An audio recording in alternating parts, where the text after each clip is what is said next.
want to share a story that exemplifies the spirit of pressing on. John Stephen Akbari from Tanzania competed in the marathon at the Olympics in 1968 in Mexico. John faced obstacles early on. He was experiencing cramps with his legs that for some people, they would not even start the race. However, he pressed on and he got himself into the race. He was bumping into other individuals, took a bad fall. When John took that fall, his knee gushed open. He was bleeding. He also dislocated his shoulder. You would think at this point, John would have given up. After all, there were many others in the race that had given up. But John pressed on. He refused to give up.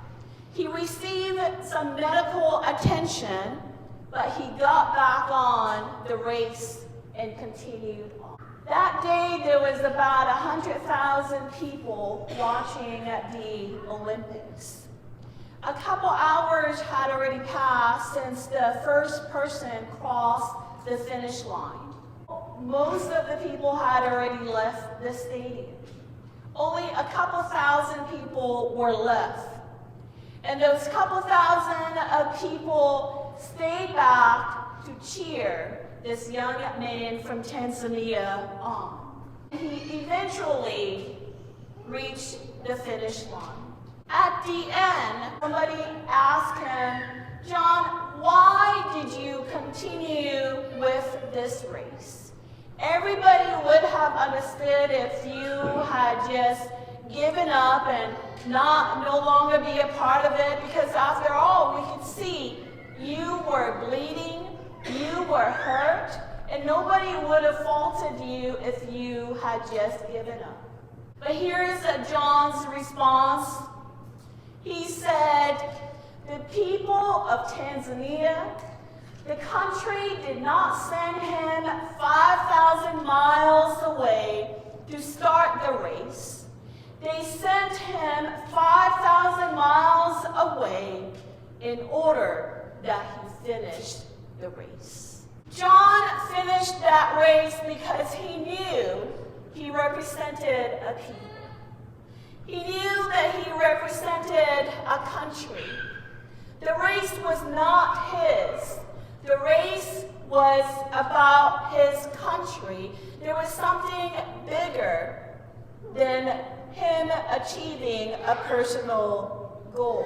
John Stephen Akbari's story is a testament to the power of perseverance, to the power of determination, to the unwavering commitment to press on no matter the obstacles we face. It reminds us that sometimes it is not about winning the race. It is about finishing it with resilience and with purpose. In the same way, our message today from the book of Philippians emphasizes the race of life that we have been blessed to be a part.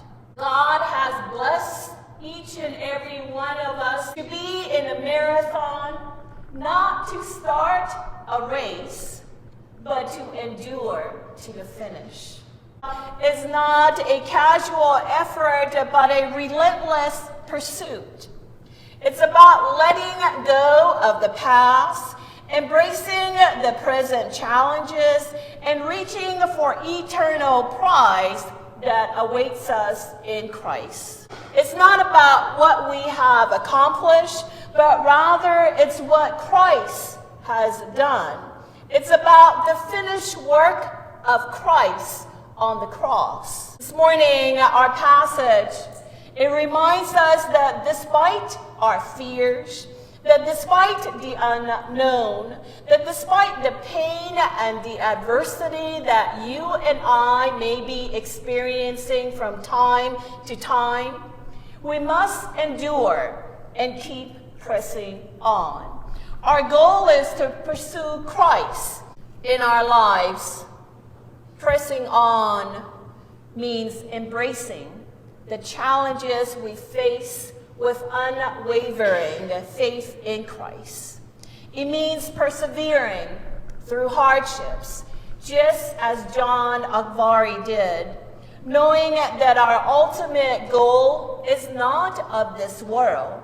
We are called to run the race of faith with endurance, keeping our eyes fixed on Jesus, the author and the finisher of faith. We were placed in the race of life not to quit, but to keep pressing on.